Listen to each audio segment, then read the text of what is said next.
I have exited Discovery. I'm a free agent. Why? After years of rumors, Richard Rawlings finally admits the truth.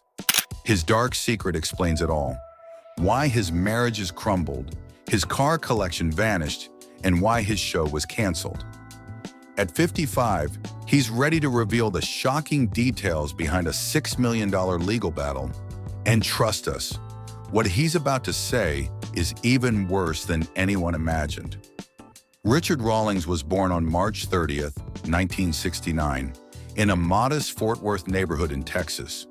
But even back then, his destiny was already shaped by chrome, rubber, and the roar of engines. One of the earliest photos of Richard shows him grinning proudly in a pedal-powered Volkswagen Beetle. To others, it was just a toy. To him, it was the first taste of freedom and foreshadowing of the empire he'd build. While other kids were curled up watching Saturday morning cartoons, Richard had a very different routine. At 3 a.m., while the world slept, he was wide awake, rolling up newspapers with his father. The two would head out into the dark, cold streets, delivering morning editions house by house. After school, he'd do it again. And come the weekend, he'd hop on his bike to collect payments, stopping by every home in the neighborhood. It was during these rounds that something else started to happen. He wasn't just noticing the people, he was noticing the cars. He could tell you the make, model, and year of every vehicle parked in every driveway. "I pass your house twice a day," he'd say. "How could I not know what's in your garage?" His father, who worked 2 or 3 jobs just to get by, always saved enough to buy himself something with wheels. Richard never forgot that. If you want something, you earn it. By the age of 14, Richard had saved enough to buy his first car, a green 1974 Mercury Comet. While most kids were daydreaming about getting their license, Richard was already behind the wheel. Maybe not legally, but that didn't stop him. He'd burn rubber in the school parking lot, doing donuts and drawing attention. That ugly green car became legendary. By the time he graduated in 1987, he was on his third vehicle, a sleek black 1977 Bandit Trans Am. Think Smokey and the Bandit in real life. Richard wasn't just driving, he was flipping cars too. Before he even finished high school, he'd bought and sold nearly 20 vehicles, making more than most teens earn with part-time jobs. He knew how to find a deal, fix it just enough, and sell it for more. But in his early 20s, things took a darker turn. While cruising in a 1965 Ford Mustang near Oakland Boulevard, he was ambushed in a carjacking. He resisted, and a bullet tore through his shoulder and arm. Most people would have walked away from car culture forever. Richard, he doubled down. From 1988 to 1990, before the fame, tattoos, and TV shows, Richard wore several uniforms: police officer, firefighter, paramedic. By the time he turned 21, he had already seen more than most see in a lifetime. His dad always said, "Get a good job, stick with it, retire with a watch." Richard tried that path, but in 1988, everything changed. While delivering Miller Lite to a bar, a regular, who turned out to be a mayor, asked him what he wanted to do with his life. When Richard said he couldn't afford the police academy, the man made a call.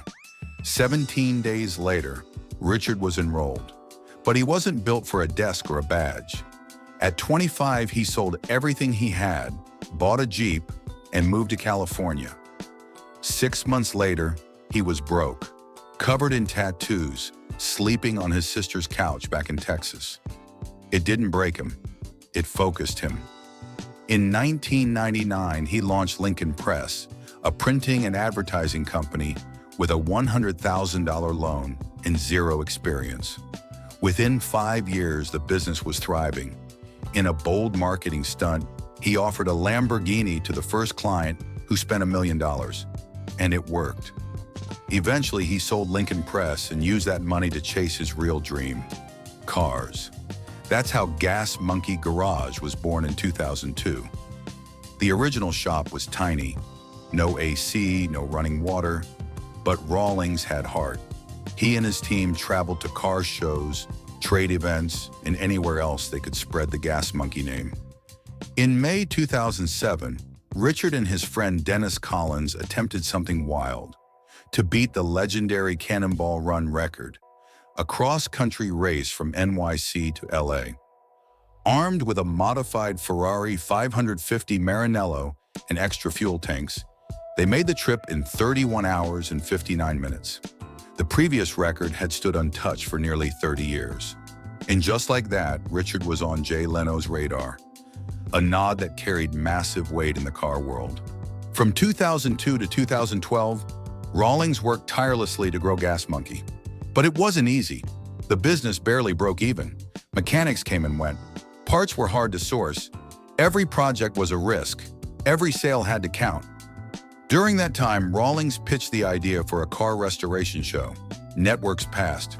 Too niche, too risky. But he kept going, showing up at every car show and building the brand brick by brick.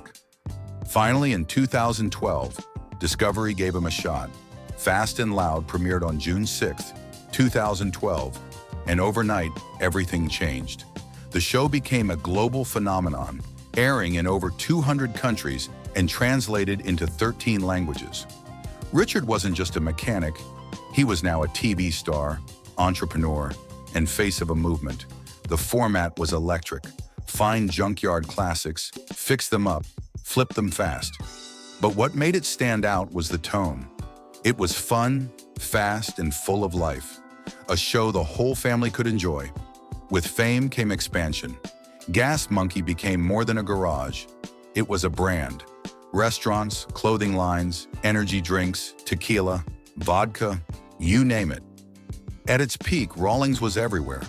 But behind the scenes, trouble was brewing. In 2020, Richard ended his partnership with Discovery, revealing on the Joe Rogan Experience that he needed more creative freedom. The decision was risky, but liberating. Even without the show, Richard wasn't slowing down.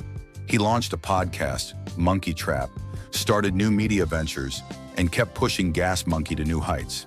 Then in 2023, he shocked fans again, selling off nearly 30 cars from his personal collection.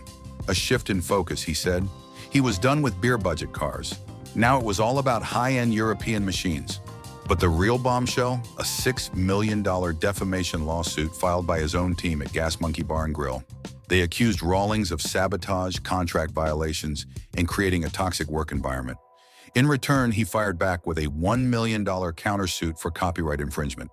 It was a brutal, public legal war that split fans and nearly tore down the empire. Through it all, Richard stayed in the spotlight. From building a live music venue that hosted major acts to licensing his brand for energy drinks and premium spirits, he kept evolving. From beat-up Mustangs to million-dollar Ferraris, his journey is one of relentless hustle, sharp instincts, and never backing down. Today at 55, Rawlings is still rewriting his story. He's no longer just the fast and loud guy. He's a businessman, a brand builder, and proof that the road to success is never a straight line. And that's the real story of Richard Rawlings. Raw, relentless, and full throttle. If you enjoyed the ride, hit like, subscribe, and drop your thoughts in the comments. We've got more untold stories coming your way.